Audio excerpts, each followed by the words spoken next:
Avec la montée en puissance économique de la Chine, le traitement des sujets relatifs à ce pays dans les médias français sont devenus de plus en plus récurrents.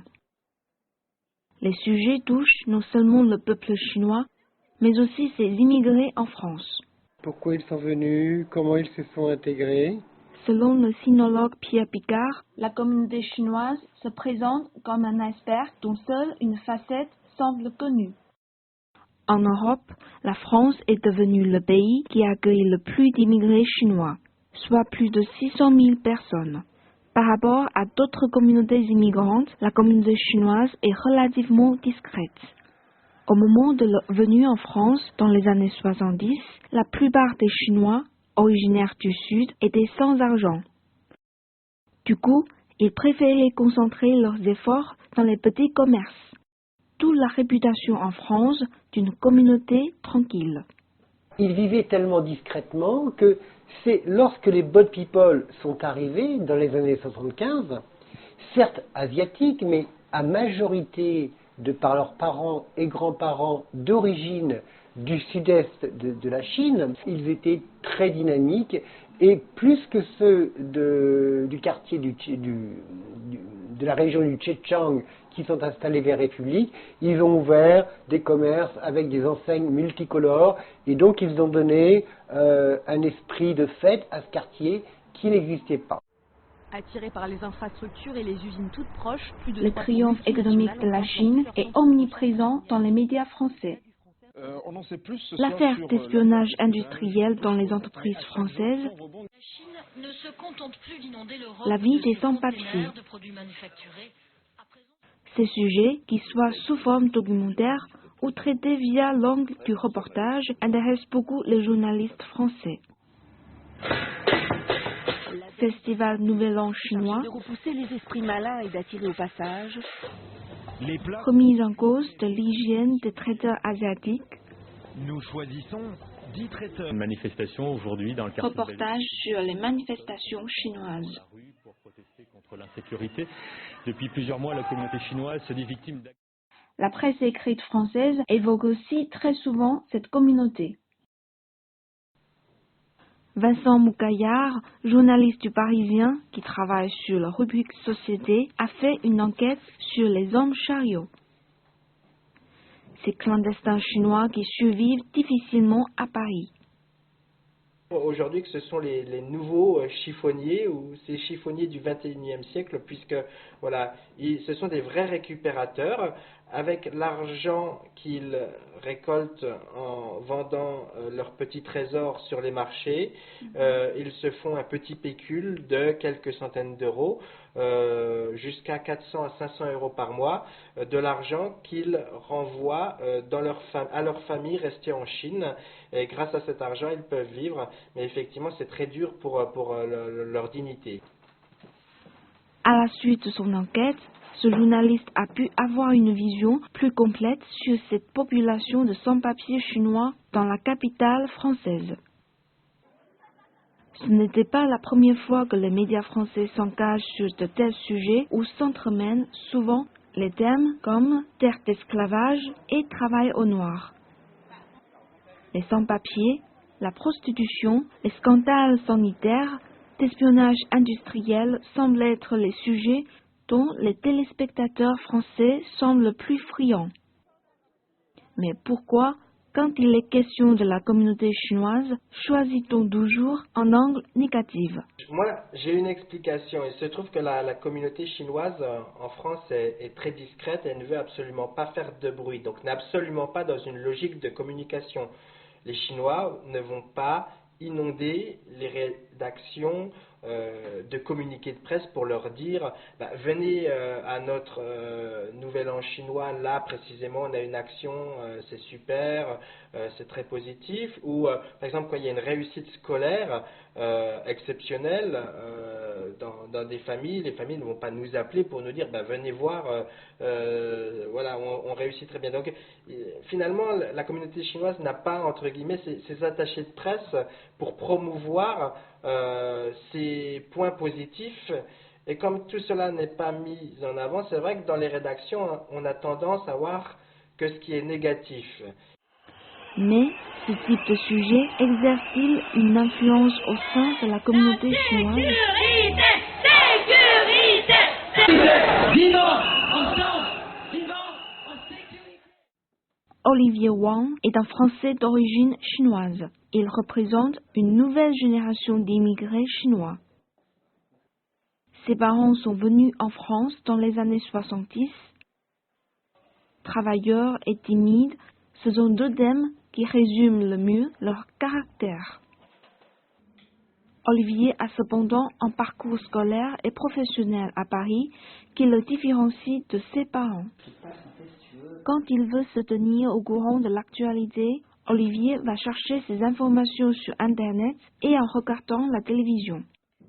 Moi, franco-chinois, lorsque je regarde la une, par exemple, du Parisien qui dit comment les Chinois nous espionnent, ou la une de l'Express qui dit comment les Chinois envahissent l'Europe, moi ça me fait quelque chose, parce que c'est sur un ton toujours négatif, c'est sur quelque chose qui nous attaque. Sur France Inter, il s'est beaucoup exprimé sur le thème des images des Chinois en France. Face à la compréhension partielle que les médias français ont sur son pays d'origine et sur ses compatriotes, il cherche à casser certains clichés. En sécurité.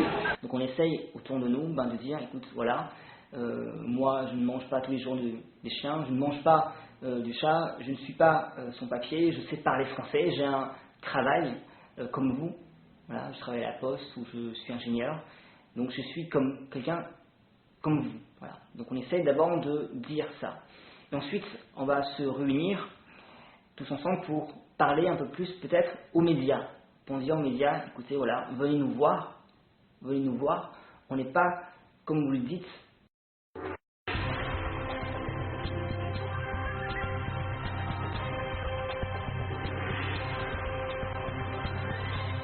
Tente désespérément de protéger sa flamme, laissée à son sort par des... Sur le parcours de la flamme, de nombreux spectateurs, mais aussi des manifestants précipitent. Le peuple chinois est considéré. Après l'accrochage, plusieurs débats ont lieu sur les plateaux des chaînes nationales. On y invite les spécialistes sur la question chinoise à choisir entre, d'un côté, les Jeux olympiques, de l'autre côté, l'intégrité territoriale. Chaque fois qu'il y a eu des Jeux, on a protesté contre le régime du pays. Parce qu'on peut dire quand même qu'en Chine, les droits de l'homme... Les hommes politiques français... Clairement, ils n'ont pas la même vision que nous. Le passage de la flamme et de toutes ces perturbations. Bon, au lieu de dire choqué, je crois que pour moi, personnellement, le sentiment, c'est plutôt triste. Sans oublier les journalistes chinois en poste à Paris. Parce que vous savez, à l'origine, quand on allume la torche olympique, le traitement de cet événement dans les médias français fut, en 2008, selon Aujourd'hui la Chine, particulièrement subjectif et agressif. Le quotidien Le Figaro a également estimé que l'affront fait à l'esprit olympique est uniquement une affaire d'une minorité d'exilés tibétains amplifiée par une presse occidentale biaisée. La chaîne centrale chinoise a même contourné cet épisode perturbé en utilisant les archives des monuments de Paris. J'aime beaucoup la photo. Vous voyez, par exemple, j'aime bien cette photo, c'est chez les Dong, chez la minorité Dong avec l'enfant. Philippe Rochaud, journaliste au service reportage de France 2, était le correspondant à Pékin pendant 6 ans. Ça aussi, c'est une image qui frappe toujours en France, quoi, les Très sensibilisé au sujet concernant la Chine, il a aussi témoigné du passage de la torche olympique. La flamme olympique, c'était une occasion pour toutes les associations de défense des droits de l'homme, que ce soit pour le Tibet, etc., de faire valoir leurs revendications. Donc c'est pour ça que tout le monde s'est retrouvé dans la rue. Quand la flamme a parcouru les rues de Paris, il y avait même des associations qui étaient venues de toute l'Europe pour essayer de faire valoir, disons, leurs revendications face à cette flamme olympique, parce que c'était une plateforme idéale, si vous voulez, pour les gens de manifester à cette occasion-là, parce que toutes les caméras étaient branchées sur le défilé de la flamme olympique, et donc les associations venaient se greffer là, quoi. Son expérience lui permet d'avoir une vision plus objective vis-à-vis de ce pays. Face aux reportages faits par les journalistes occidentaux sur ce que l'on continue d'appeler l'Empire du Milieu, Philippe Rochaud estime que les préjugés se nourrissent de la méconnaissance de ce pays. Tiens, ça c'est chez Miao, ça. Les clichés sur la Chine continuent à persister, si vous voulez, dans les rédactions, dans les journaux, etc. Mais quand même, pour nous, la Chine, c'est un pays qui, je ne vais pas dire qui fait peur, mais c'est un pays de 1,3 milliard d'habitants, donc c'est quelque chose d'énorme, c'est quelque chose pour nous de démesuré. Par exemple, l'enfant unique. Tout le monde pense en France que les Chinois, ils n'ont qu'un seul enfant. Alors que moi, j'ai fait plusieurs reportages où j'essaye de montrer que les Chinois, ils arrivent à avoir plusieurs enfants. Que bon, d'abord, les minorités ont le droit à 2 enfants. Ils en ont même parfois plus. Enfin, c'est des enfants illégaux, mais ça existe, quoi. Et puis, si vous avez de l'argent, vous pouvez payer l'amende pour avoir 2 enfants, voire même 3 enfants. Donc, chaque couple chinois n'a pas forcément un seul enfant, quoi. Il y a aussi une autre explication sur cette méconnaissance de la Chine, la complexité d'accès aux sources d'information. Anne Soymond est une journaliste française. RFI, TV5 Monde et France 2 sont ses employeurs. La jeune femme a passé 1 an à Pékin au sein de RCI, Radio Chine Internationale. Elle a même écrit un livre pour raconter ses expériences journalistiques dans ce média d'État. En Chine, c'est très difficile d'avoir des informations fiables. Vous faites une enquête sur le pouvoir d'achat en Chine, vous allez vous adresser au ministère chinois de la consommation, ou je sais pas, et il va vous donner des chiffres, mais c'est une agence officielle. Donc vous savez que ces chiffres sont dirigés par le gouvernement. C'est pas un contre-pouvoir. Et vous n'avez aucun moyen de les vérifier. Donc c'est difficile de faire, par exemple, du journalisme économique en Chine de manière fiable pour un journaliste étranger. C'est difficile de traiter bien le problème du Tibet en Chine, parce que vous allez avoir d'un côté les Tibétains qui vont vous dire des choses très radicales, de l'autre vous allez avoir les autorités chinoises. Pour faire la part des choses, c'est compliqué, parce que vous accédez difficilement au Tibet. Quand on est un journaliste étranger pour aller au Tibet, il faut un permis. Ensuite, on est suivi partout. On nous fait une visite. Comment tu sais vraiment ce qui se passe au Tibet si on contrôle tous tes faits et gestes? Comme on a des difficultés d'accès aux sources et de recoupement de l'information, les médias français véhiculent des images qui sont pas mesurées, en fait. C'est ça. Alors après, je suis pas sûre qu'on ait une image si décalée de la Chine, mais en tout cas, c'est difficile pour un journaliste français ou chinois en Chine de savoir vraiment ce qui se passe dans ce pays. Le Twitter chinois. Avec la montée en puissance d'Internet, du blog et du Twitter chinois qui facilite la circulation des informations, l'opinion publique chinoise du coup n'échappe de moins en moins à l'influence médiatique occidentale. Cette ouverture va dans les 2 sens. Elle pourrait également profiter aux Français à condition que s'affranchisse la barrière de la langue. Il est permis de penser qu'un échange médiatique permettra un jour d'établir une vision commune plus objective et donc plus réaliste entre les 2 pays. Mais seule une vraie démocratie pourrait permettre de tels progrès.